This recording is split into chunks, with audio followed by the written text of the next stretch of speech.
ஆண்டின் பொதுக்காலம் 28ஆம் வாரம் வெள்ளிக்கிழமை. முதல் வாசகம் திருத்தூதர் பவுல் ரோமேயருக்கு எழுதிய திருமுகத்திலிருந்து வாசகம். 4ஆம் அதிகாரம் 1 முதல் 8 வரை உள்ள இறைவார்த்தைகள். சகோதர சகோதரிகளே, இதுகாரம் கூறியவை நம் இனத்தின் தந்தையாகிய ஆபிரகாமுக்கு எப்படி பொருந்தும்? தாம் செய்த செயல்களினால் அவர் கடவுளுக்கு ஏற்புடையவராகியிருந்தால் பெருமை பாராட்ட அவருக்கு இடமுண்டு.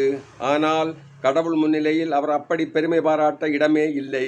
ஏனெனில் மறைநூல் கூறுவதென்ன? ஆபிரகாம் கடவுள் மீது நம்பிக்கை கொண்டார், அதை கடவுள் அவருக்கு நீதியாக கருதினார். வேலை செய்தவர் பெறும் கூலி நன்கொடையாக கருதப்படுவதில்லை, அது அவர்கள் உரிமை. தம் செயல்கள் மீது நம்பிக்கை வையாது இறைப்பற்றில்லாதோரையும் தமக்கு ஏற்புடையவராக்கும் கடவுள் மீது நம்பிக்கை வைப்போரை அவரது நம்பிக்கையின் பொருட்டு கடவுள் தமக்கு ஏற்புடையோர் என கருதுகிறார். அவ்வாறே கடவுள் ஒருவருடைய செயல்களை கணிக்காமலே அவரை தமக்கு ஏற்புடையவர் என கருதுவதால் அம்மனிதர் பேறு பெற்றவர் என்று தாவீது கூறியிருக்கிறார்.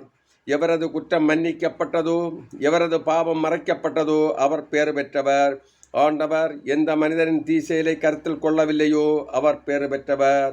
ஆண்டவர் வழங்கும் அருள்வாக்கு. இறைவா உமக்கு நன்றி.